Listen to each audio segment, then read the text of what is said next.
Hi hello ನಮಸ್ಕಾರ. ನಾನು ನಿಮ್ಮ ಸನಾ ಸುಮನ್. ಸನಾ ಮೇ ಫ್ಲವರ್ ಕಾರ್ಯಕ್ರಮಕ್ಕೆ ಸ್ವಾಗತ.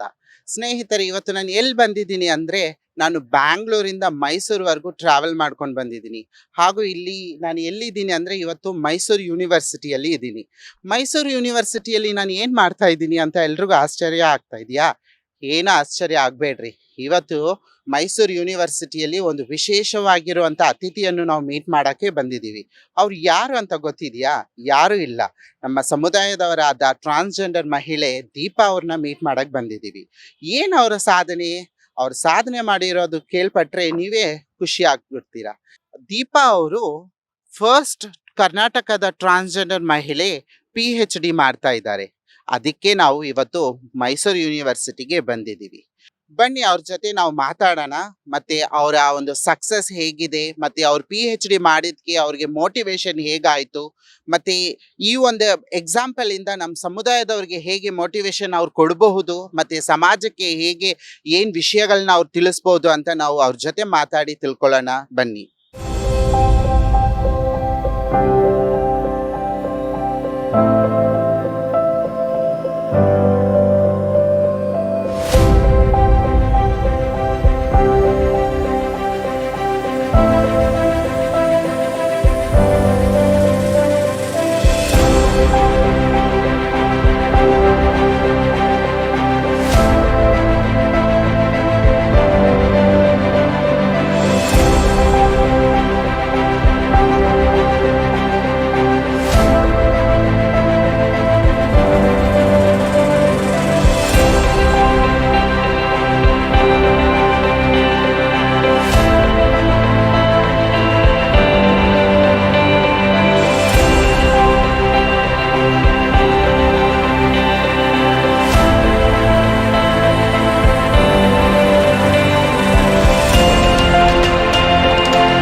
ಹಾಯ್ ದೀಪಾ, ಹಾಯ್, ಹೇಗಿದ್ದೀಯಾ?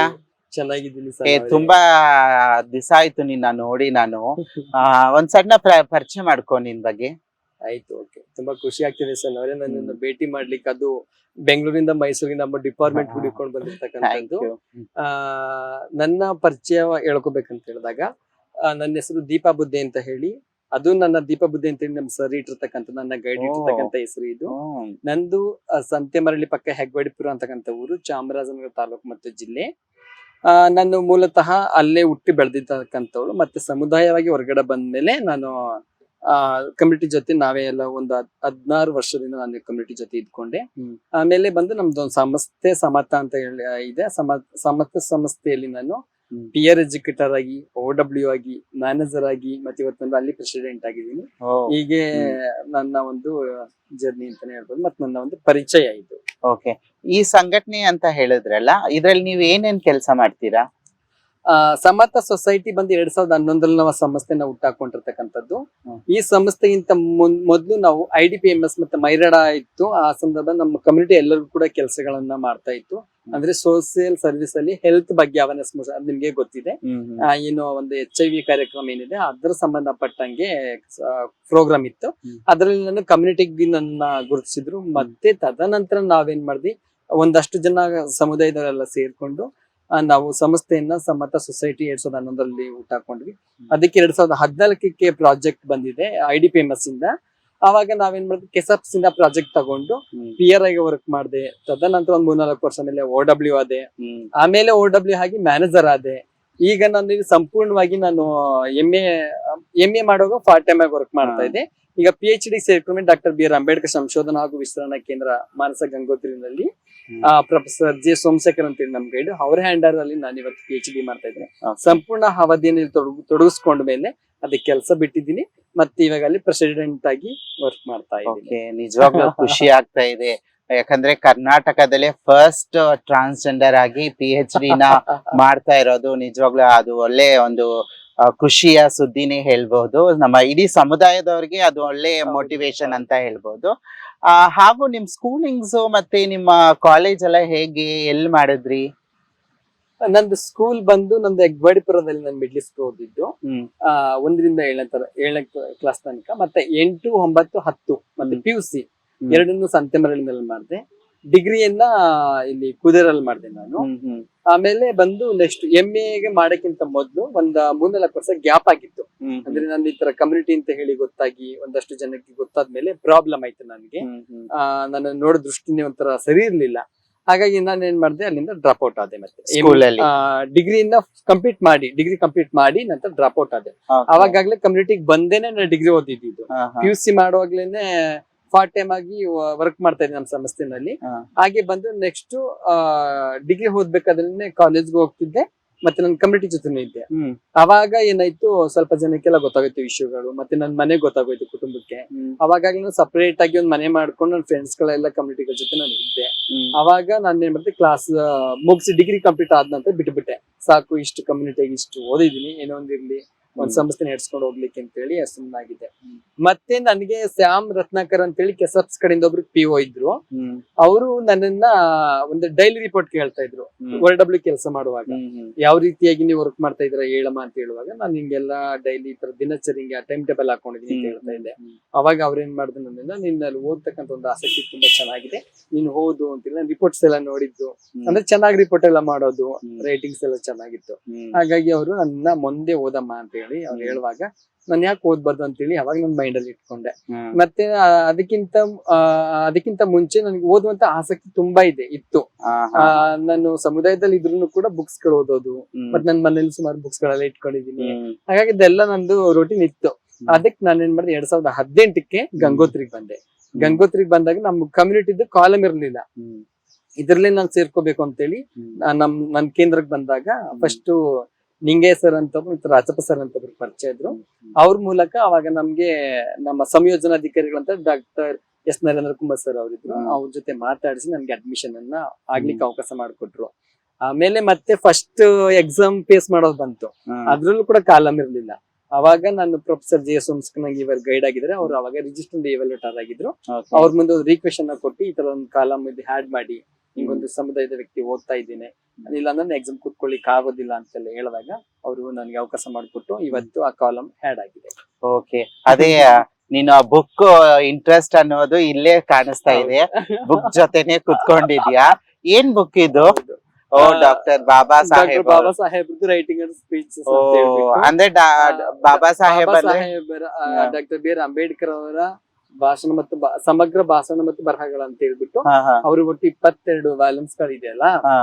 ಈ ವಾಲ್ಯೂಮ್ಸ್ ಗಳಲ್ಲಿ ಪ್ರತಿಯೊಂದಕ್ಕೂ ನಮ್ಗೆ ಸಂಬಂಧಪಟ್ಟದಂತದ್ದು ಸಂವಿಧಾನದ ವಿಚಾರಗಳನ್ನು ಸಂವಿಧಾನಾತ್ಮಕವಾಗಿ ಏನೇನೆಲ್ಲ ಅಡಕವಾಗಿದೆ ಅನ್ನೋ ವಿಷಯಗಳನ್ನ ಈ ಬುಕ್ಸ್ ಗಳಲ್ಲಿ 22 ಸಂಪುಟಗಳಲ್ಲಿ ಇದ್ದಾವೆ.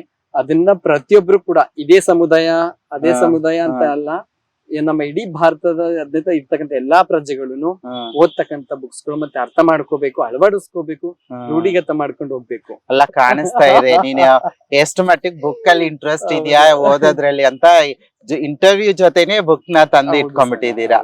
ಈಗ ನೀವು ಕಾಲೇಜ್ ಹೋದ್ರಿ, ಮತ್ತೆ ಈಗ PhD ಮಾಡ್ತಾ ಇದ್ದೀರಾ, ಮತ್ತೆ ನಿಮ್ಮ ಕಮ್ಯುನಿಟಿ ಈ ಟ್ರಾನ್ಸ್ಜೆಂಡರ್ ಸಮುದಾಯದ ಕಡೆಯಿಂದ ನಿಮ್ಗೆ ಯಾವ ತರ ಸಪೋರ್ಟ್ ಸಿಗ್ತಾ ಇದೆಯಾ, ಇಲ್ಲ ಅವರು ಏನಾದ್ರು ವಿರೋಧ ವ್ಯಕ್ತಪಡಿಸ್ತಾ ಇದಾರಾ, ಹೇಗೆ?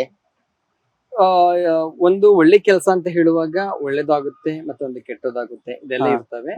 ಹಾಗಾಗಿ ನನ್ನ ಸಮುದಾಯ ವಿಚಾರ ಬಂದಾಗ ಕೆಲವೊಂದಷ್ಟು ಇಶ್ಯೂಸ್ ಗಳಾಗಿತ್ತು ಸ್ಟಾರ್ಟಿಂಗ್ ಅಲ್ಲಿ, ಮತ್ತೆ ಈಗಲೂ ಕೂಡ ಇರ್ತವೆ. ಅದನ್ನೆಲ್ಲ ಬದಿಗೊತ್ತಿ ಮುಂದೆ ಬಂದಿದ್ದೀನಿ. ನನ್ಗೆ ಬೆನ್ನೆಲುಬಾಗಿ ನಂಗೆ ಸಪೋರ್ಟಿವ್ ಆಗಿ ನಿಂತ ಇರ್ತಕ್ಕಂಥ ನಮ್ಮ ಸಮುದಾಯ ಆಧಾರಿತ ಸಂಸ್ಥೆಗಿರ್ತಕ್ಕಂಥ ಸಮರ್ಥ ಸೊಸೈಟಿ. ಆ ಸಮರ್ಥ ಸೊಸೈಟಿಲಿ ವರ್ಕ್ ಮಾಡ್ತಕ್ಕಂತಹ ಯಾರು ಇರ್ಫಾನ್ ಪಾಸ ಇರ್ಬೋದು, ವೆಂಕಟೇಶ್ ಅವರಾಗಿರ್ಬೋದು, ದೊಡ್ಡ ಸ್ವಾಮಿ, ಸಾದಿಕ್, ಎಲ್ಲಕ್ಕಿಂತ ಹೆಚ್ಚಿನಾಗಿ ಸೌಭಾಗ್ಯ ಅಂತ ಒಬ್ಬಿದ್ದಾರೆ.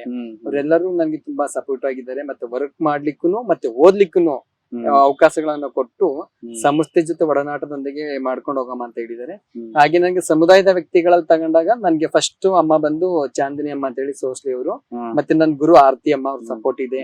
ಹಾಗೆ ಮಲ್ಲು ಕುಮಾರ ಅಂತ ಹೇಳಿ, ಹಾಗೆ ಬಂದು ಜೀವ ಸಂಸ್ಥೆ ಉಮಾ ಅವರಾಗಿರ್ಬೋದು, ಇವರೆಲ್ಲ ನನ್ಗೆ ಸಪೋರ್ಟ್ ಮಾಡ್ತಾರೆ. ಅವಾಗ ನನಗೆ ಏನಾದ್ರು ಇಶ್ಯೂಸ್ ಆದಾಗ, ಏನಾದ್ರು ಮಾಹಿತಿ ಬೇಕಾದಾಗ ಫೋನ್ ಮಾಡ್ತಾ ಇರ್ತೀನಿ, ಮಾತಾಡ್ತಾ ಇರ್ತೀನಿ ಅವ್ರ ಜೊತೆ. ನಾನು ಯಾವಾಗ್ಲೂ ಇಂಟ್ರಾಕ್ಟ್ ಮಾಡ್ಕೊಂಡಿರ್ತೀನಿ. ಮತ್ತೆ ಹಾಗೆ ಬಂದ ಸಣ್ಣವ್ರು, ನಿಮ್ಗೂ ಕೂಡ ಇತ್ತೀಚೆಗೆ ನಾನು ಕೇಳಿದ್ದು ತುಂಬಾ ಖುಷಿ ಆಯ್ತು. ಏನು ನಮ್ ಕರ್ನಾಟಕದಲ್ಲಿ ಓದ್ಲಿಕ್ಕೆ ಸಮುದಾಯದವ್ರ ಮೇಲೆ ಬರ್ಬೇಕು ಅಂತ ಅನ್ಕೊಂಡಿದ್ದೆ. ಅದ್ರಲ್ಲಿ ನಾನು ಒಬ್ಳೇನಾ ಅಂತ ಅನಿಸ್ತಾ ಇತ್ತು.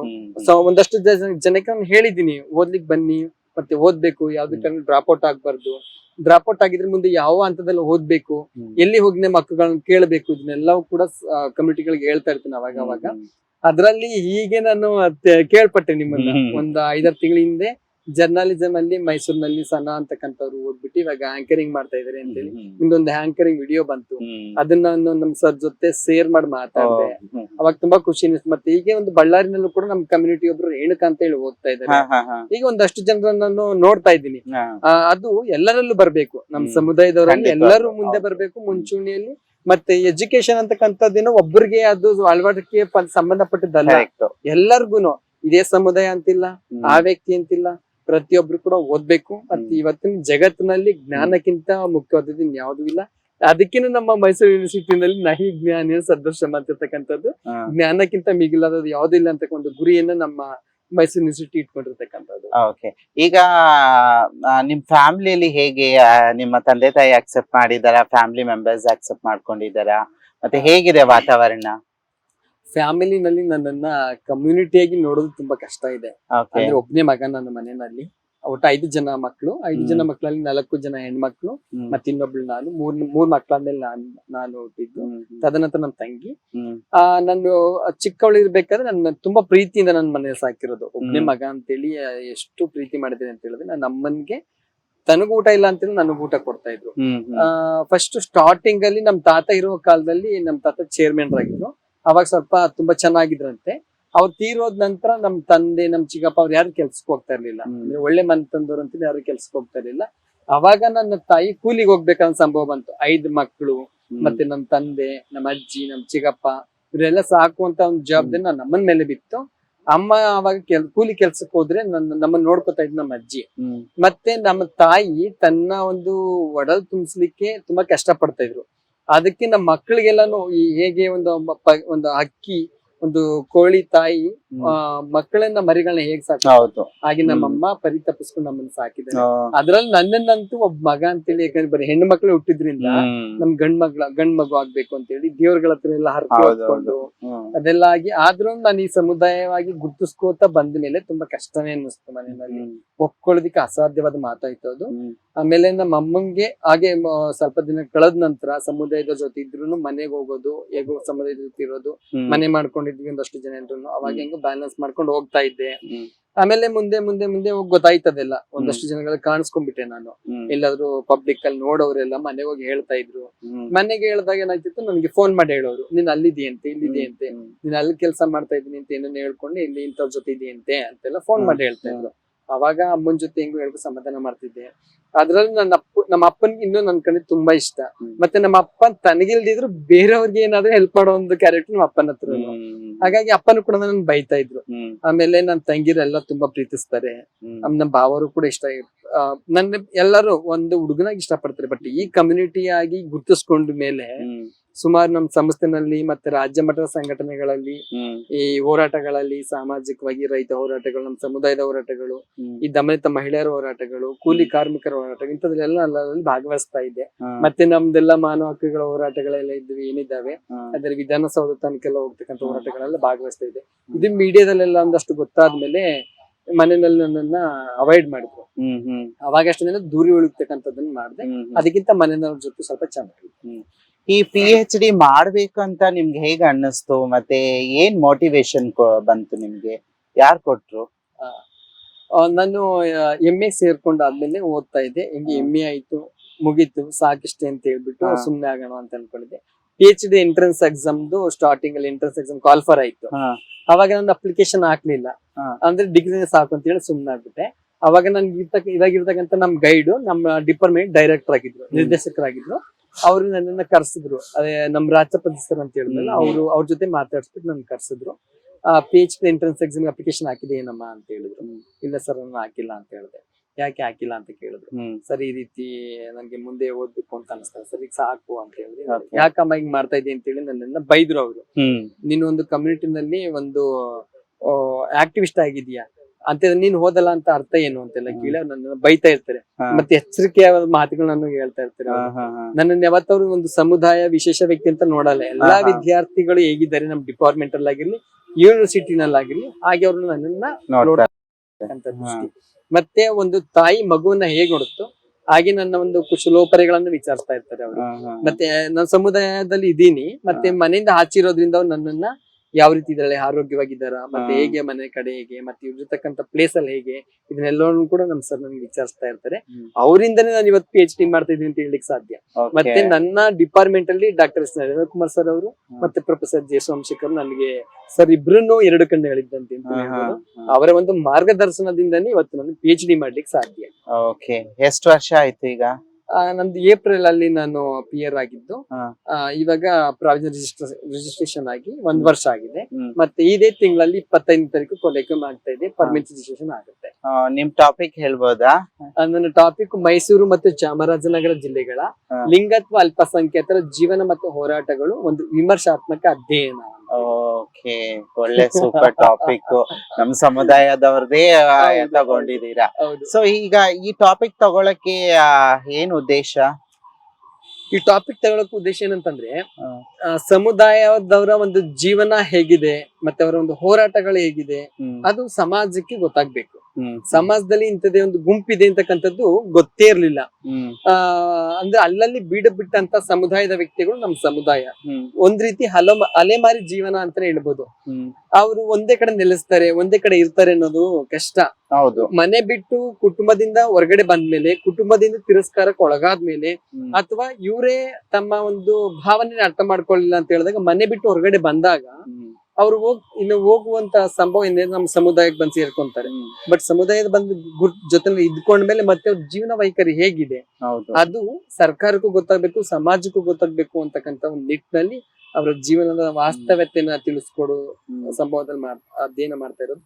ಮತ್ತೆ ಹೋರಾಟ ಅಂತಕ್ಕಂಥದ್ದು ಮೊದಲು ನಮ್ಮಲ್ಲೇ ಬರುತ್ತೆ. ಅದು ಹೌದು, ಸಮುದಾಯವಾಗಿ ನೀವೆಲ್ಲ ಹೇಗೆ ಕಷ್ಟಪಟ್ಟು ಬಂದಿದ್ದೀರಿ ಅಂತ ಅನ್ನೋದು ನಿಮ್ಗೂ ಅರ್ಥ ಆಗಿದೆ. ಹೌದು, ನಾವೆಲ್ಲರೂ ಬಂದಿದೀವಿ. ಹಾಗಾಗಿ ನಾನು ಹೇಳ್ತಿರೋದು, ಸಮುದಾಯ ನನ್ನ ಮನಸ್ಸಿನ ಫೀಲಿಂಗ್ ಬಂದಾಗ್ಲೇನೆ ಮೊದಲೇ ಒಂದು ಹೋರಾಟ ಶುರುವಾಗೋದು. ನನ್ನ ಹೆಣ್ಣ ಗಂಡ ಇಲ್ಲ ನಾನು ಯಾರು ಅಂತ ಒಂದು ಪ್ರಶ್ನೆ ಬಂದಾಗ ಅದ್ರಲ್ಲಿ ನಾನು ಆಯ್ಕೆ ಮಾಡಿಕೊಳ್ಳುವ ಸಂಭವದ ಏನಾಗುತ್ತೆ, ಮೊದಲನೇ ಹೋರಾಟ ನನ್ನಲ್ಲೇ ಬರುತ್ತೆ. ಆ ನಂತರ ಕುಟುಂಬ, ಆದ ನಂತರ ಸಮಾಜ, ಸಮಾಜದ ಜೊತೆ ಸಮುದಾಯದ ಜೊತೆನಲ್ಲಿ ಇಡೀ ಸರ್ಕಾರಕ್ಕೆ ನಮ್ಮನ್ನು ಮನದಟ್ಟು ಮಾಡಿಸೋದ್ರಲ್ಲಿ ಏನೆಲ್ಲ ನಮ್ಮ ಹಕ್ಕುಗಳ ಬಾಧ್ಯತೆಗಳು ಏನಿದ್ದಾವೆ, ನಮ್ಮ ಮಾನವ ಹಕ್ಕುಗಳು ಏನಿದ್ದಾವೆ, ಮಾನವ ಹಕ್ಕುಗಳ ಉಲ್ಲಂಘನೆ ಏನಿದೆ, ಮತ್ತೆ ಹಾಗೆ ಬಂದ್ರೆ ನಮ್ಮ ಸಂವಿಧಾನಾತ್ಮಕವಾಗಿ ಸಿಗ್ಬೇಕಾದಂತ ಮೂಲಭೂತ ಅವಶ್ಯಕತೆಗಳೇನು, ಮೂಲಭೂತ ಹಕ್ಕುಗಳೇನು, ಸಂವಿಧಾನಾತ್ಮಕ ಏನೆಲ್ಲ ಹಕ್ಕುಗಳ ಬಾಧ್ಯತೆಗಳು ಇದಾವೆ ಅನ್ನುವಂಥದ್ದನ್ನ ತಿಳಿಸ್ಕೊಡ್ಲಿಕ್ಕೆ ಸಮುದಾಯಕ್ಕೂ ಒಳ್ಳೇದಾಗತ್ತೆ, ಜೊತೆಲಿ ಸಮಾಜಕ್ಕೂ ಒಳ್ಳೇದಾಗತ್ತೆ, ಹಾಗೆ ಸರ್ಕಾರ ಇದನ್ನೆಲ್ಲವನ್ನು ಮಾನ್ಯತೆ ಮಾಡುತ್ತೆ ಅನ್ನೋ ಒಂದು ಉದ್ದೇಶದ ಮೇಲೆ ನಾನು ಈ ಟಾಪಿಕ್ ಅಂತ ತಗೊಂಡಿದ್ದೀನಿ. ಸೂಪರ್ ಆಗಿದೆ, ನಿಜವಾಗ್ಲು ಒಳ್ಳೆ ಉದ್ದೇಶ. ಮತ್ತೆ ನೀವು ಹೇಳಿದ್ದು ಸತ್ಯ, ಯಾಕಂದ್ರೆ ನಾವು ನಮ್ಮಿಂದನೇ ಅದು ಹೋರಾಟ ಅನ್ನೋದು ಸ್ಟಾರ್ಟ್ ಆಗುತ್ತೆ. ಕರೆಕ್ಟ್. ಹಾಗೆ ಈಗ ನೀವು ಇಷ್ಟೊಂದು ಚಾಲೆಂಜ್ ಮಾಡಿ ಇಷ್ಟೊಂದು ಸಕ್ಸಸ್ ಮಾಡಿದೀರಾ, ಮರೆಯಕ್ ಆಗ್ದಿರುವಂತ ಲೈಫ್ ಅಲ್ಲಿ ಒಂದು ಘಟನೆ ಏನಾದ್ರು ಇದೆಯಾ? ಅದು ಎಲ್ಲಾದ್ರೂ ನಿನ್ನ ತುಂಬಾ ಎಮೋಷನಲ್ ಆಗಿ ತಗೊಳುತ್ತೆ ಅನ್ನೋದು ಏನಾದ್ರು ಇದೆಯಾ? ತುಂಬಾನೇ ಇದೆ ಸರ್. ಇರುತ್ತೆ, ಖಂಡಿತವಾಗ್ಲು ನಮ್ಮ ಸಮುದಾಯವಾಗಿ ನಾವು ಹೊರಗಡೆ ಬಂದ್ಮೇಲೆ ಎಷ್ಟೆಲ್ಲಾ ಅವಮಾನಗಳಾಗುತ್ತೆ, ಅದು ಹೇಳಕ್ಕಿರದಂತ ಒಂದು ನೋವುಗಳು ಅಂತಾನೆ ಹೇಳ್ಬೋದು. ಅದ್ರಲ್ಲಿ ಒಂದು 3 ಘಟನೆಗಳು ನನ್ನ ಮೈಂಡ್ ಅಲ್ಲಿ ಇರೋದು. ಒಂದು ನನ್ಗೆ ಒಂದು ಆಕ್ಸಿಡೆಂಟ್ ಆಯ್ತು, ಒಂದು 25 days ಅನ್ಕಾನ್ಸಿಯಸ್ ಆದೆ.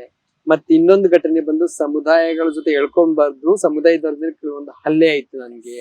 ಮತ್ತೆ ಹಾಗೆ ಬಂದು ಬಸ್ ಅಲ್ಲಿ ಹೋಗ್ಬೇಕಾದ್ರೆ ಬಸ್ ಟೈರ್ ಬ್ರಸ್ಟ್ ಆಗಿ ನನ್ನ ಕಾಲಲ್ಲೆಲ್ಲ ಬ್ಲಡ್ ಎಲ್ಲ ಬಂದು ನೋವಾಗಿತ್ತು. ಈ ಒಂದು ಘಟನೆ. ಹಾಗೇನೆ ನನ್ನ ಕಮ್ಯುನಿಟಿಯಾಗಿ ಕ್ರೈಸಿಸ್ ಮಾಡಿದ್ದು ಒಂದಷ್ಟು ಜನ ಹಾಸ್ಟೆಲ್ ಅಲ್ಲಿ. ಫಸ್ಟ್ ನನ್ಗೆ ನಾನು 8, 9, 10ನೇ ಕ್ಲಾಸ್ ಓದ್ಬೇಕಾದ್ರೆ ಅಲ್ಲಿ ಒಂದು ಕ್ರೈಸಿಸ್ ಆಯ್ತು. ಹಾಗೆ ಬಂದು ಮತ್ತೆ ನಾನು ಹೊರಗಡೆ ಬರುವಾಗ ಅದೆಲ್ಲ ತೊಂದರೆಗಳು ಆಗ್ತಾ ಇರ್ತವೆ, ಅದನ್ನೆಲ್ಲ ದೂರ ಬಿಟ್ಟಿದ್ದೀನಿ. ಆದ್ರೆ ಒಂದು ನನ್ ಮರೆಯಲಾರದಂತ ಒಂದು ಘಟನೆ ಯಾವ್ದು ಅಂತ ಹೇಳಿದ್ರೆ, ಸಮುದಾಯವಾಗಿ ನಾನು ಹೊರಗಡೆ ಬಂದೆ, ಗುರುತಿಸ್ಕೊಂಡೆ. ಅಂದ್ರೆ ಒಂದು ಸಂಸ್ಥೆ ಕಟ್ಕೊಂಡ್ವಿ ನಾವು.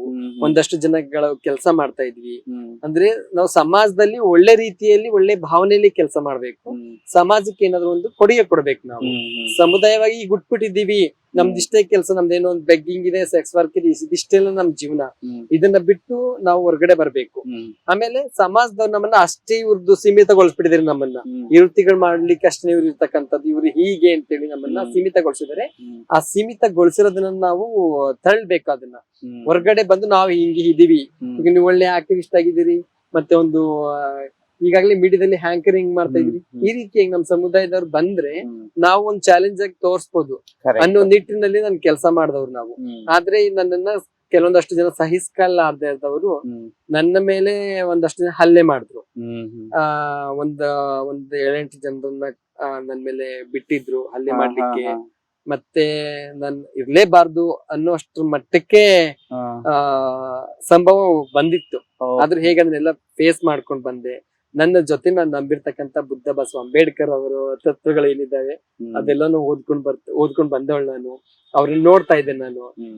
ನನ್ನನ್ನು ಒಬ್ಬಳೆ ಏಕಾಂಗಿಯಾಗಿ ಮಾಡ್ಬಿಟ್ರು. ಇವಳು ಏಕಾಂಗಿಯಾಗಿ ಮಾಡಿದ್ರೆ ಇವಳು ಎಲ್ಲಾನು ಬಿಟ್ಬಿಟ್ಟು ಈ ಪ್ಲೇಸ್ ಅನ್ನೇ ಖಾಲಿ ಮಾಡಿ ಇವಳು ನಗರದಲ್ಲಿ ಇರಲ್ಲ ಅನ್ನೋ ಬಿಟ್ಟು ಹೋಗ್ಬಿಟ್ರೆ ಅನ್ನೋ ಮಾಡಿದ್ರು. ಆದ್ರೂ ನಾನೇನ್ ಮಾಡ್ದೆ, ಅದು ನಂದು ಲೈಫ್ ಇಷ್ಟೇನಾ ಅಂತ ಅನ್ನೋ ಮಟ್ಟಕ್ಕೆ ನನ್ ಬಂದಿದ್ರು. ನಾನ್ ಸಿಂಗಲ್ ಆಗಿ ನಾನು ಒಬ್ಳೆ ಮಾಡ್ಬಿಟ್ಟಿದ್ರು. ಒಂದ್ 3-4-5 ವರ್ಷ ಸಿಂಗಲ್ ಆಗಿ ನಾನು ಹೋರಾಟ ಮಾಡುವಂತ ಸಂಭವ ಬಂತು. ಅದ್ರ ನನ್ನ ಸಂಸ್ಥೆ ಕೈ ಹಿಡಿತು.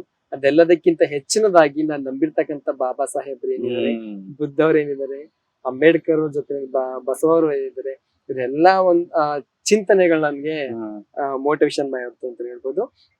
ಹಾಗೇನೆ ಅಂಬೇಡ್ಕರ್ ಅವರು ಒಬ್ರೇನೆ ಏಕ ವ್ಯಕ್ತಿಯಾಗಿ ನಮ್ಮ ಇಡೀ ದೇಶಕ್ಕೆ ಏನು ಸಂವಿಧಾನವನ್ನ ತಂದ್ಕೊಡೋ ನಿಟ್ಟಿನಲ್ಲಿ ಪ್ರತಿಯೊಬ್ಬ ಈ ದೇಶದ ಪ್ರಜೆಗಳೆಲ್ಲರಿಗೂ ಸಮಾನವಾಗಿ ಸ್ವತಂತ್ರವಾಗಿ ಸಹೋದರತೆಯಾಗಿ ಅವಕಾಶವನ್ನ ಕಲ್ಪಿಸ್ಕೊಟ್ಟಿರ್ತಕ್ಕಂಥ ಒಬ್ರೇ. ಅವರೊಬ್ಬರ ಒಂದು ಹೋರಾಟದ ಹಾದಿನ ನಾವು ನೋಡ್ಕೊಂಡ್ ಬಂದ್ರೆ ನಾವೇನು ಏಕಾಂಗಿಗಳಲ್ಲ ಅಲ್ವಾ? ಕರೆಕ್ಟ್. ಈಗ ಆಯ್ತು, PhD ಮಾಡಿದ್ವಿ, ಸ್ಕೂಲ್ದ ಆಯ್ತು, ಫ್ಯಾಮಿಲಿದ್ ಹೇಳಿದ್ರಿ, ಇಷ್ಟೆಲ್ಲ ಮಾಡ್ತಾ ಇದ್ದೀರಾ. ಮತ್ತೆ ನಿಮ್ಮ ಫ್ಯೂಚರ್ ಅಲ್ಲಿ ಏನಾದ್ರು ಪ್ಲಾನ್ ಇದೆಯಾ? ಮದ್ವೆ ಮಾಡ್ಕೊಬೇಕು, ಯಾರಾದ್ರೂ ಪ್ರೀತಿಸ್ತಾ ಇದ್ದೀರಾ ನೀವು? ಸಮುದಾಯದವರಾಗಿ ನಿಮ್ಗೆ ಹೇಳ್ಕೊಳಕ್ ನಂದೇನು ಅಭ್ಯಂತರ ಇಲ್ಲ.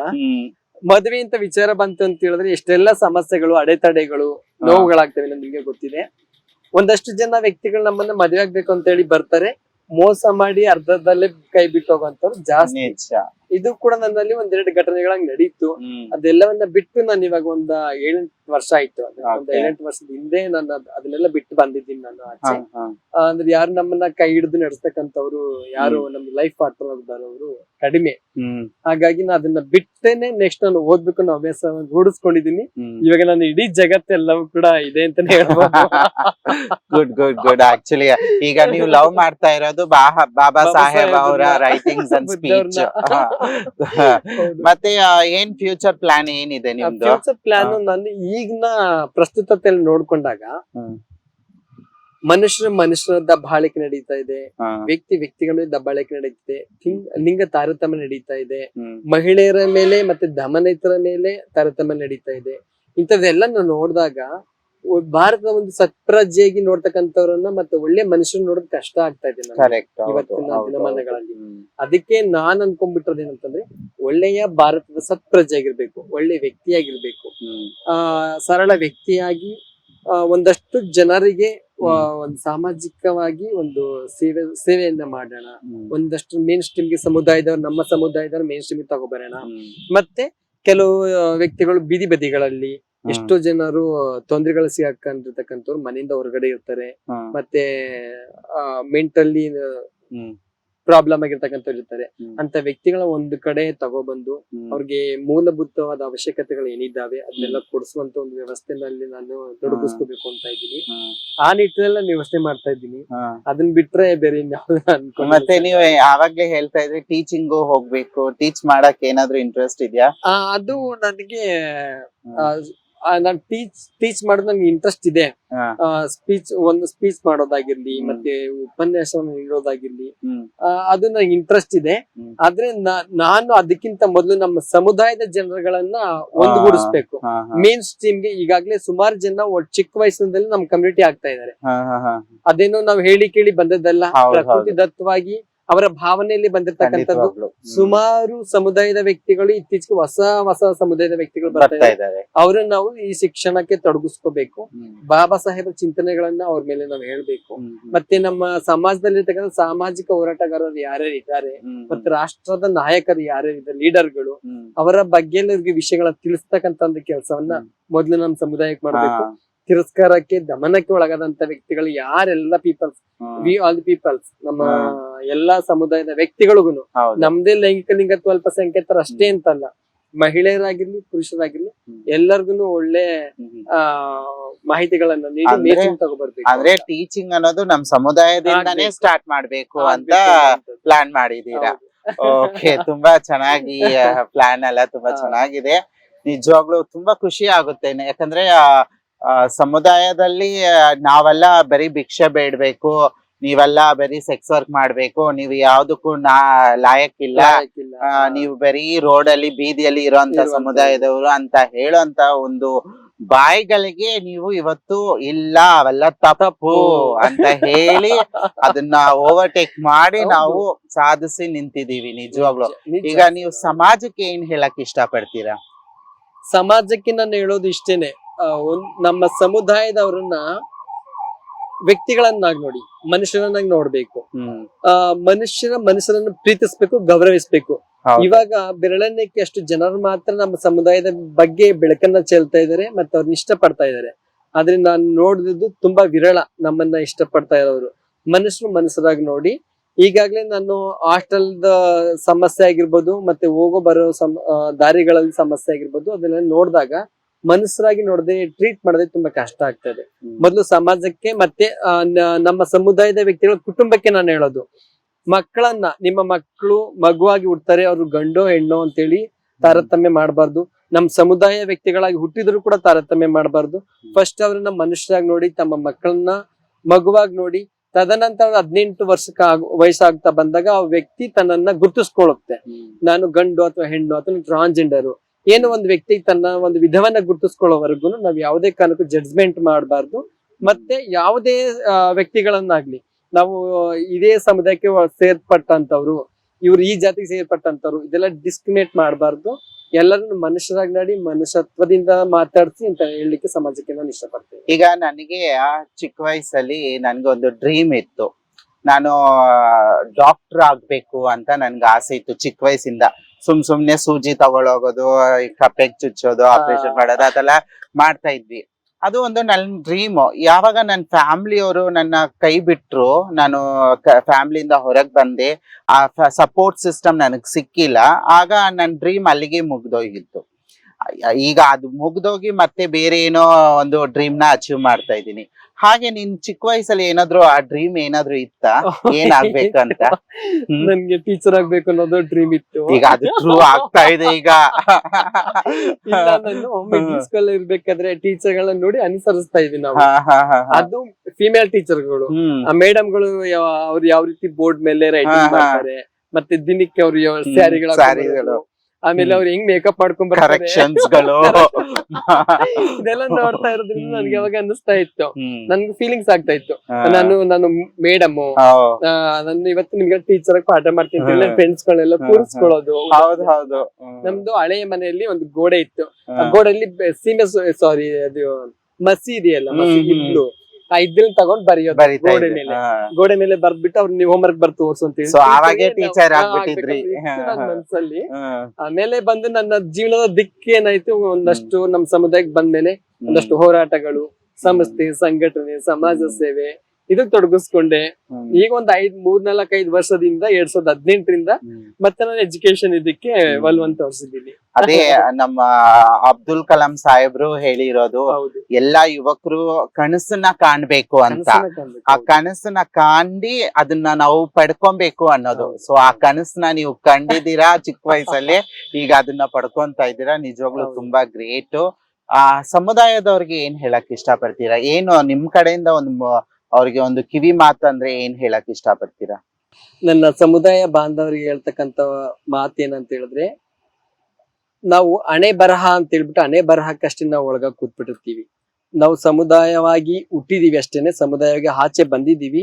ಅದನ್ನ ನಮ್ಗೆ ಇರ್ತಕ್ಕಂಥ ವೃತ್ತಿಗಳು ಇದಿಷ್ಟೇ ಅಂತೇಳಿ ಅದಕ್ಕೆ ನಾವು ಸೀಮಿತ ಆಗಿರ್ಬಾರ್ದು. ನಾವು ಸಮಾಜದ ಎಲ್ಲಾ ಜನರ ಜೊತೆ ನಾವು ಬೆರೆತ್ಕೊಂಡಿದೀವಿ, ಅವ್ರಿಗಿಂತ ನಾವೇನ್ ಕಡಿಮೆ ಇಲ್ಲ ಅಂತಕ್ಕಂಥದ್ದನ್ನ ತೋರಿಸ್ಬೇಕು. ಬುದ್ಧ ಅವ್ರು ಹೇಳಿದ್ದಾರೆ ನಿನಗೆ ನೀನೆ ಬೆಳಕು ಅಂತೇಳಿ. ಮತ್ತೆ ಅಂಬೇಡ್ಕರ್ ಅವರು ಕೂಡ ಹೇಳಿದ್ದಾರೆ ತಾವಿರುವ ಕತ್ತಲೆಯನ್ನ ಹರಿಯದವರು ಬೆಳಕಿಗಾಗಿ ಹುಡುಕಲಾರರು ಅಂತೇಳಿ. ನಮ್ಮಲ್ಲಿರುವ ಕತ್ತಲೆಯ ಸಮಸ್ಯೆ ಏನು, ನಾನು ಯಾಕೆ ಸಮುದಾಯವಾಗಿ ಹೀಗಿದ್ದೀನಿ, ಮತ್ತೆ ನಾನು ಮಾಡ್ತಕ್ಕಂಥ ಕೆಲಸ ಇದೇನಾ ಅಂತಕ್ಕಂಥದ್ದನ್ನ ನಾನು ಪ್ರಶ್ನೆ ಮಾಡ್ಕೊಂಡ್ರೆ ಅದಕ್ಕೆ ಒಂದು ಪರಿಹಾರದ ಒಂದು ಮಾರ್ಗ ಅಂತಕ್ಕಂಥದ್ದು ತಿಳಿಸುತ್ತೆ. ಅದಕ್ಕೆ ನಾನು ಸಮುದಾಯದವ್ರಿಗೆ ಹೇಳೋದು, ನಾವು ಅದನ್ನ ಬಿಟ್ಟು ಒಂದು ಮೇನ್ ಸ್ಟ್ರೀಮ್ ಅಲ್ಲಿ ಏನಾದ್ರು ಒಂದು ಕೆಲಸಗಳನ್ನ ಮಾಡ್ಬೇಕು, ನಾವು ಸ್ವಯಂ ಉದ್ಯೋಗಿಗಳಾಗ್ಬೇಕು, ಮತ್ತೆ ಎಜುಕೇಶನ್ ಮಾಡೋದನ್ನ ನಾವು ರೂಢಿಸ್ಕೋಬೇಕು. ಈಗಾಗ್ಲೇ ಸುಮಾರು ಜನ ಏನ್ ಮಾಡಿ ಡ್ರಾಪ್ ಔಟ್ ಆಗಿದ್ದಾರೆ, ಸ್ಕೂಲ್ಗಳಿಂದ ಶಿಕ್ಷಣ ವಂಚಿತರಾಗಿದ್ದಾರೆ.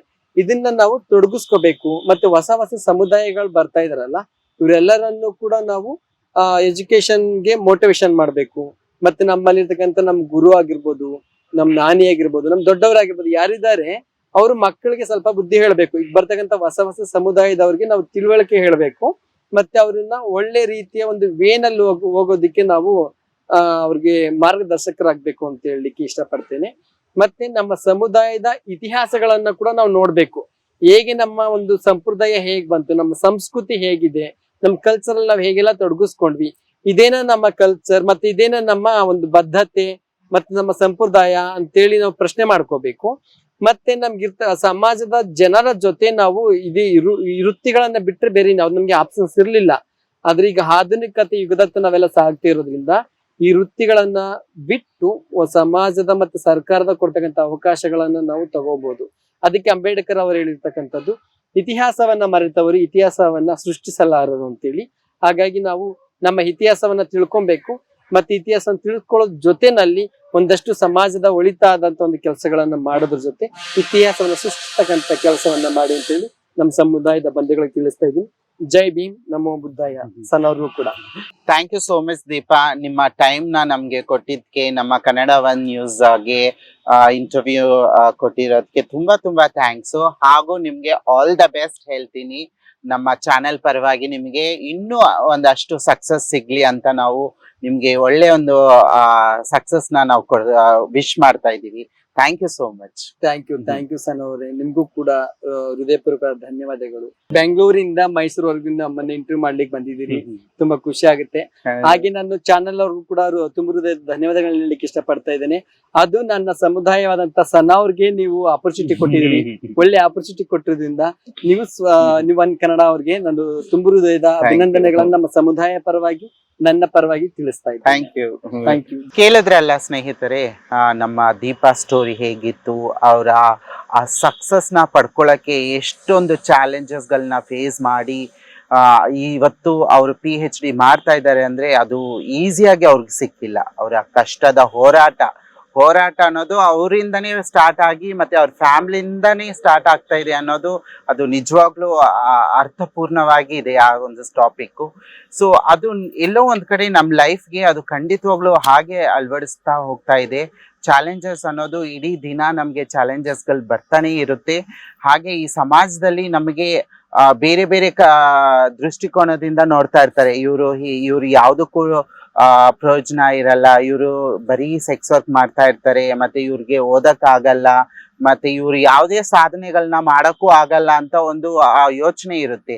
ಈ ಯೋಚನೆಯನ್ನೆಲ್ಲ ಬ್ರೇಕ್ ಮಾಡಿ, ಇಲ್ಲ ನಮ್ಮಲ್ಲೂ ನಾವು ಸಾಧಿಸಬಹುದು, ನಾವು ಅದಕ್ಕಿಂತ ಮೀರಿ ಹೆಚ್ಚಾಗಿ ನಾವು ಸಾಧಿಸಬಹುದು ಅನ್ನೋದು ಒಂದು ಒಳ್ಳೆ ಬೆಸ್ಟ್ ಎಕ್ಸಾಂಪಲ್ ನಮ್ಮ ದೀಪಾ ಅವ್ರು ಸೆಟ್ ಮಾಡಿದ್ದಾರೆ. ನಿಜವಾಗ್ಲೂ ಇವ್ರಿಗೆ ನೀವು ಸಪೋರ್ಟ್ ಮಾಡಿ, ಮತ್ತೆ ಅವರ ಒಂದು ಕನಸು ಡ್ರೀಮ್ ಏನಿದೆಯೋ ಅದನ್ನ ಇನ್ನೂ ಕಂಪ್ಲೀಟ್ ಆಗಿ ಅವರು PhD ಮುಗಿಸಿ ಡಾಕ್ಟರೇಟ್ ತಗೊಂಡು ಮತ್ತೆ ಈ ಸಮಾಜದಲ್ಲಿ ಒಂದು ಒಳ್ಳೆ ಫಸ್ಟ್ ಡಾಕ್ಟರೇಟ್ ತಗೊಂಡಿರೋಂಥ ಸಮುದಾಯದವರಾಗಿ ಕಾಣಿಸ್ಕೊಬೇಕು ಅಂತ ಅವ್ರಿಗೆ ನಿಮ್ ಕಡೆಯಿಂದನೂ ಅವ್ರಿಗೆ ಆಲ್ ದ ಬೆಸ್ಟ್ ಹೇಳಿ. ಸರ್ ನಮಸ್ಕಾರ, ನಿಮ್ಮ ಹೆಸರು? ರಾಘವೇಂದ್ರ ಎನ್. ಓಕೆ, ನೀವು ದೀಪಾ ಕ್ಲಾಸ್ಮೇಟ್ ಆಗಿರೋದ್ರಿಂದ ನಿಮ್ಮ ಅಭಿಪ್ರಾಯ ಏನಿದೆ? ಹೌದು, ನಾವು ಡಾಕ್ಟರ್ BR ಅಂಬೇಡ್ಕರ್ ಸಂಶೋಧನಾ ಮತ್ತು ವಿಸ್ತರಣಾ ಕೇಂದ್ರದಲ್ಲಿ ಸಂಶೋಧನಾ ವಿದ್ಯಾರ್ಥಿಗಳು ನಾವಿಬ್ರು ಕೂಡ. ಇಲ್ಲಿ ನಾನು ಮೊದಲಿಗೆ ಇಲ್ಲಿ ನೋಂದಣಿ ಆದ್ಮೇಲೆ ಬಂದಾಗ ಪತ್ರಿಕೆಯಲ್ಲಿ ಓದಿದ್ದೆ. ಅಂದ್ರೆ ಮೈಸೂರು ವಿಶ್ವವಿದ್ಯಾನಿಲಯದಲ್ಲಿ ತೃತೀಯ ಲಿಂಗಿಗಳಿಗೆ ಮೊದಲ ಸಂಶೋಧನಾ ವಿದ್ಯಾರ್ಥಿ ಆಗಿ ಗುರುತಿಸ್ಕೊಳ್ತಾರೆ. ಅದನ್ನ ನಾನು ದಿನಪತ್ರಿಕೆಯಲ್ಲಿ ಓದಿ ಖುಷಿ ಆಯ್ತು. ಯಾಕಂದ್ರೆ ಸಮಾಜದಲ್ಲಿ ಶೋಷಿತ ಸಮುದಾಯಗಳಲ್ಲಿ ಈ ಒಂದು ವರ್ಗವು ಕೂಡ ಒಂದು ಅಂತ ಭಾವಿಸಿದ್ದೆ. ಇವರಿಗೆ ಸಮಾನ ಅವಕಾಶವನ್ನ ಕೊಟ್ಟಂತಹ ನನ್ನ ಗುರುಗಳು ಪ್ರೊಫೆಸರ್ ಜಿ ಸೋಮಶೇಖರ್ ಸರ್ ಅವರಿಗೆ ತುಂಬಾ ಕೃತಜ್ಞತೆಯನ್ನ ಸಮರ್ಪಿಸ್ತೇನೆ. ಯಾಕಂದ್ರೆ ಇವತ್ತು ಸಮಾಜದಲ್ಲಿ ಅಸಮಾನತೆ ತುಂಬಿ ತುಳುಕ್ತಾ ಇದೆ. ಇಂತಹ ಸಂದರ್ಭದಲ್ಲಿ ಜೈವಿಕ ಲಕ್ಷಣಗಳು ಸಾಧನೆಗೆ ಅಡ್ಡಿ ಆಗಲ್ಲ ಅನ್ನೋದಕ್ಕೆ ಒಂದು ನಿದರ್ಶನ ಅಭ್ಯರ್ಥಿ ಅಂದ್ರೆ ನಮ್ಮ ಸಂಶೋಧನಾ ವಿದ್ಯಾರ್ಥಿ ಆಗಿ ದೀಪಾ ಬುದ್ದೆ ಅವರು ಗುರುತಿಸಿದ್ದಾರೆ. ಅವ್ರಿಗೆ ನಾನು ತುಂಬಾ ಚಿರಋಣಿ. ಹೇಗೆ ಇದೆ ನಿಮ್ಮ ಒಡನಾಟ ಅವ್ರ ಜೊತೆ? ಫ್ರೆಂಡ್ಶಿಪ್, ರಿಲೇಶನ್ಶಿಪ್ಸ್ ಎಲ್ಲ ಹೇಗಿದೆ? ಈಗ ನಾವಿಬ್ರು ಕೂಡ ಸಂಶೋಧನಾ ವಿದ್ಯಾರ್ಥಿಗಳು. ಪರಸ್ಪರ ಮಾತುಗಾರಿಕೆಯಿಂದ ಗೌರವಪೂರ್ವಕವಾಗಿ ಮಾತುಗಳಾಡ್ತೀವಿ. ಯಾವುದಾದರೂ ಅಧ್ಯಯನಕ್ಕೆ ಸಂಬಂಧಪಟ್ಟಂತಹ ವಿಷಯಗಳನ್ನ ಚರ್ಚೆ ಮಾಡಬೇಕು ಅಂದ್ರೆ ಒಂದು ಕಡೆ ಕುಳಿತು ಎಲ್ಲರ ಸಮೂಹದೊಡನೆ ಚರ್ಚೆ ಮಾಡಿ ನಾವು ಅಧ್ಯಯನ ನಿರತರಾಗ್ತೀವಿ. ಒಳ್ಳೆ ಸ್ನೇಹತ್ವ ಗುಣ ಇದೆ. ಕಂಫರ್ಟಬಲ್ ಆಗಿದ್ದೀರಾ? ಯಾಕಂದ್ರೆ ಸಾಮಾನ್ಯವಾಗಿ ಟ್ರಾನ್ಸ್ಜೆಂಡರ್ಸ್ ಅಂದ್ರೆ ಮಂಗಳಮುಖಿ ಸಮುದಾಯದವರು ಅಂತ ಹೇಳಿದ್ರೇನೆ ಒಂಥರ ಮುಜುಗರ ಪಡ್ತಾರೆ, ಮತ್ತೆ ಭಯ ಪಡ್ತಾರೆ. ನಿಮ್ಗೆ ಹೇಗೆ ಅನಿಸ್ತಾ ಇದೆ? ನಮ್ಗೆ ಆ ರೀತಿ ಯಾವುದೇ ಒಂದು ಅಸಮಾನ ಭಾವ ಇಲ್ಲ. ಯಾಕಂದ್ರೆ ಕೈಗಳೆರಡು ಕಾರ್ಯ ಒಂದೇ ಅನ್ನುವಂಥದ್ದು. ಜೈವಿಕ ಲಕ್ಷಣಗಳು ವೈವಿಧ್ಯತೆ ಇದೆ, ಅದು ಪ್ರಾಕೃತಿಕ ನಿಯಮ. ಆ ನಿಯಮವನ್ನ ನಾವು ಮಾನವರಾಗಿ ಭಾವಪೂರ್ವಕವಾಗಿ ಸಮಾನ ದೃಷ್ಟಿಕೋನದಲ್ಲಿ ಕಾಣ್ಬೇಕಾಗದ್ದು ನಮ್ಮ ಧರ್ಮ ಆಗಿರ್ತದೆ. ಈ ಒಂದು ಸಂಶೋಧನಾ ಕೇಂದ್ರ ಅಂದ್ರೆ ಇಲ್ಲಿ ಸಹೋದರತ್ವ, ಸಮಾನತೆ, ಸ್ವಾತಂತ್ರ್ಯವನ್ನ ನಾನು ಇಲ್ಲಿ ಕಂಡಿದ್ದೇನೆ. ಹಾಗೆಯೇ ಹಿಂದುಳಿದ ವರ್ಗದವರೇ ಆಗ್ಲಿ, ಶೋಷಣೆಯನ್ನ ಒಂದು ಜನರನ್ನೇ ಆಗ್ಲಿ, ಯಾರನ್ನೇ ಆಗ್ಲಿ ಇಲ್ಲಿ ಸಮಾನವಾಗಿ ಗೌರವಿಸುವಂತಹ ಕೆಲಸ ಈ ಒಂದು ಸಂಸ್ಥೆ ಮಾಡ್ತಾ ಬಂದಿದೆ. ಸೊ ದೀಪಾ ಅವ್ರಿಗೆ ನಿಮ್ಮ ಕಡೆಯಿಂದ ಒಂದು ಸಲಹೆ ಕೊಡ್ಬೇಕಂದ್ರೆ ಏನ್ ಕೊಡ್ತೀರಾ? ನನ್ನ ಕಡೆಯಿಂದ ಸಲಹೆ ಏನೆಂದ್ರೆ, ದೀಪಾ ಬುದ್ದೆ ಅನ್ನೋರು ಪ್ರಾರಂಭದಲ್ಲಿ ನಮಗೆ ತುಂಬಾ ಅಷ್ಟು ಒಡನಾಟ ಆಗ್ತಾರೆ, ಆದ್ರೆ ಮುಜುಗರ ಆಗ್ತಾ ಇತ್ತು. ಯಾಕೆಂದ್ರೆ ಈ ರೀತಿ ನಾವು ಯಾರ ಜೊತೆನೂ ಅಷ್ಟು ಬೆರ್ತಿರ್ಲಿಲ್ಲ. ಆದ್ರೆ ಇಲ್ಲಿಗೆ ಬಂದ ಮೇಲೆ ಗೊತ್ತಾಯ್ತು, ಅವರು ಒಂದು ಮಾನವೀಯ ಮೌಲ್ಯ ಇರುವಂತ ಮನುಷ್ಯ, ಅವ್ರಿಗೂ ಒಂದು ಭಾವನೆಗಳಿರುತ್ತೆ ಅನ್ನೋ ಒಂದು ಅರ್ಥ ಅವ್ರ ಕಣ್ಮೇಲೆ, ಅವರ ಒಡನಾಟನ ಬೆಳೆಸ್ಕೊಂಡ್ಮೇಲೆ ಗೊತ್ತಾಯ್ತು. ಅವ್ರ ಕಷ್ಟಗಳೇನು, ಅವ್ರ ನೋವೇನು, ಅವ್ರ ಮಾನಸಿಕ ದುಗುಡ ಹೇಗಿರುತ್ತೆ, ಅವರು ಸಮಾಜದಲ್ಲಿ ಹೇಗೆ ಪಾಪ ಶೋಷಣೆಗೆ ಒಳಗಾಗಿರ್ತಾರೆ ಅನ್ನೋ ಒಂದು ವಿಚಾರ ನನಗೆ ಅರ್ಥ ಆಯ್ತು. ಅವರ ಯಾವುದೇ ಒಂದು ವಿಚಾರನೇ ಆಗಲಿ ನೇರವಾಗಿ ಬಂದು ಹೇಳ್ಕೊಳ್ಳುವಂಥ ಪ್ರವೃತ್ತಿನೂ ಬೆಳೆಸ್ಕೊಂಡಿದ್ದಾರೆ. ಬಟ್ ಅವರ ಒಂದು ಹಳಲನ್ನ ನೋಡಿಕೊಂಡು ಅವರನ್ನ ಕೀಳು ಮಟ್ಟಕ್ಕೆ ಕಾಣುವಂಥ ಜನರು ಇದ್ದಾರೆ ಸಮಾಜದಲ್ಲಿ. ಆದರೆ ಅದನ್ನ ನಾವು ಕಡೆಗಣಿಸಿ ಅವಳಿಗೆ ಮಾನಸಿಕ ಸ್ಥೈರ್ಯವನ್ನ ತುಂಬಬೇಕು. ಆಕೆ ವಿದ್ಯೆಯನ್ನ, ಶಿಕ್ಷಣ ಕಲಿಬೇಕು ಅನ್ನೋ ಒಂದು ಗುರಿ ಇಟ್ಕೊಂಡು ಬಂದಿದ್ದಾರೆ. ಅವರಿಗೆ ಒಳ್ಳೆಯ ಒಂದು ವಿಚಾರಗಳನ್ನ ಅವ್ರಿಗೆ ಮನದಟ್ಟು ಮಾಡಬೇಕು. ಆ ಶೋಷಣೆಗೆಲ್ಲನೂ ಮುಕ್ತಗೊಳಿಸಿ ಬುದ್ಧನ ತತ್ವವನ್ನ ಅಳವಡಿಸ್ಕೊಳಮ್ಮ ಅಂತ ಬಹಳಷ್ಟು ಸಲ ಅವಳಿಗೆ ತಿಳುವಳಿಕೆನೂ ಕೂಡ ಹೇಳಿದ್ದೀನಿ. ಬಹಳ ನೊಂದ್ಕೊಂಡು ಬಂದು ಹೀಗೆ ನನ್ನ ಸಮಾಜದಲ್ಲಿ ಈ ರೀತಿ ಕಾಣ್ತಾರೆ ಅಕ್ಕ ಅಂತ ಸಹೋದರತ್ವತೆಯಿಂದನೇ ಬಂದು ನನ್ನ ಜೊತೆ ಹಳಲನ್ನ ತೋಡ್ಕೊತಾ ಇದ್ರು. ಈಗ ಸಾಮಾನ್ಯವಾಗಿ ನೀವು ಒಂದು ಗಂಡು ಸ್ಕಾಲರ್ಸ್ನ ನೋಡಿರ್ಬೋದು, ಹೆಣ್ಣು ಸ್ಕಾಲರ್ಸ್ನ ನೋಡಿರ್ಬೋದು. ಆದರೆ ಮೊಟ್ಟ ಮೊದಲ ಬಾರಿಗೆ ನೀವು ಒಂದು ಟ್ರಾನ್ಸ್ಜೆಂಡರ್ ಸ್ಕಾಲರ್ಸ್ ಜೊತೆ ನಿಮ್ಮ ಒಡನಾಟ ಇದೆ. ಮತ್ತೆ ನಿಮ್ಮ ಒಂದು ಎಕ್ಸ್ಪೀರಿಯನ್ಸ್ ಹೇಗಿದೆ? ಎಕ್ಸ್ಪೀರಿಯನ್ಸ್ ಅದೇ ನಾನು ಹೇಳಿದ್ನಲ್ಲ, ಆ ಒಂದು ಫಸ್ಟು ಇದ್ದಂತಹ ಮುಜುಗರ ಈಗ ಕಾಲಕ್ರಮೇಣ ಕಡಿಮೆ ಆಯ್ತು. ಯಾಕೆಂದ್ರೆ ಆಕೆಯ ಒಂದು ಸೌಜನ್ಯತೆ, ಆಕೆಯ ನಡಾವಳಿ, ಆಕೆಯ ಒಂದು ಶಿಕ್ಷಣ ಕಲಿಯುವಂತಹ ಉತ್ಸಾಹ, ಅದಕ್ಕೆ ನಾವು ಪೋಷಣೆ ಮಾಡಬೇಕು. ಅದಕ್ಕೆ ನಾವು ಉತ್ಸಾಹ ತುಂಬಬೇಕು ಅವಳಿಗೆ. ಅವಳನ್ನ ಒಂದು ಅಂತಹ ಒಂದು ಯಾವುದೇ ಇದು ಬಂದ್ರೂ ಶಮನಗೊಳಿಸಿ, ನೋವುಗಳನ್ನೆಲ್ಲ ಶಮನಗೊಳಿಸಿ ಅವಳನ್ನ ಪ್ರೋತ್ಸಾಹ ತುಂಬುವಂತ ಕೆಲಸವನ್ನ ನಮ್ಮ ಎಲ್ಲಾ ಸ್ಕಾಲರು ಮಾಡಿದ್ದಾರೆ. ಎಲ್ಲಾ ಸ್ಕಾಲರು ಕೂಡ ಅವಳನ್ನ ಹುರಿದುಂಬಿಸಿ ಅವಳ ಶಿಕ್ಷಣ ಇನ್ನೂ ಹೆಚ್ಚಿನ ಮಟ್ಟದ್ದಾಗಿ ಶಿಕ್ಷಣ ಕಲೀಲಿ ಅನ್ನೋ ಒಂದು ಉದ್ದೇಶ ಇಟ್ಕೊಂಡು ಎಲ್ಲರೂ ಸಹೋದರತ್ವದಿಂದಾನೇ ನೋಡ್ತಾ ಇದ್ದಾರೆ ಆಕೆಯನ್ನ. ಈಗ ಸರ್ಕಾರ ಕಡೆಯಿಂದ ಏನಾದ್ರೂ ನಮ್ಮ ಪರವಾಗಿ ಹೇಳ್ಬೇಕಂದ್ರೆ ನೀವ್ ಏನ್ ಹೇಳಕ್ ಇಷ್ಟಪಡ್ತೀರಾ? ಅದೇನೆ, ಈಗ ಎಲ್ಲರೂ ಲಿಂಗ ತಾರತಮ್ಯ ಮಾಡೋ ಹಾಗಿಲ್ಲ. ಹೇಗೆ ಗಂಡು ಹೆಣ್ಣು ಎಂಬ ಸಮಾನತೆ, ಈಕ್ವಾಲಿಟಿ ಇದೆಯೋ, ಆಕೆಗೂ ಕೂಡ ಅದೇ ಈಕ್ವಾಲಿಟಿನ ಕೊಡ್ಬೇಕಾಗಿದೆ ಅನ್ನೋದು ನನ್ನ ಒಂದು ಸಮಾಜಕ್ಕೆ ಸಂದೇಶ. ಸರ್ಕಾರಕ್ಕೆ ಸಂದೇಶ. Thank you ma'am, thank you so much. ನಮ್ಮ ಕೇಂದ್ರ ಬಾಬಾ ಸಾಹೇಬರ ಹೆಸರಿನಲ್ಲಿರ್ತಕ್ಕಂಥ ಕೇಂದ್ರ. ಅವರ ಚಿಂತನೆಗಳನ್ನು, ಅವರ ಪರಿಕಲ್ಪನೆಗಳನ್ನು, ಅವರ ಆಶಯಗಳನ್ನು ಸಮಾಜಕ್ಕೆ ಈಡೇರಿಸುವ ಶಕ್ತಿಯನ್ನು ವಿದ್ಯಾರ್ಥಿಗಳಲ್ಲಿ ಕಟ್ಕೊಡ್ತಕ್ಕಂಥ ಪ್ರಾಮಾಣಿಕವಾದಂಥ ಕೆಲಸದಲ್ಲಿ ನಾವು ಕೂತಿದ್ದೀವಿ. ಅದರ ಭಾಗವಾಗಿ ನಾವು ಇಲ್ಲಿ ನಮ್ಮ ಗುರುಸ್ವಾಮಿ ಅವರನ್ನು ದೀಪಾ ಬುದ್ಧೆ, ಆ ಹೆಸರು ಕೂಡ ನಾವೇ ಕೊಟ್ಟಿದ್ವಿ.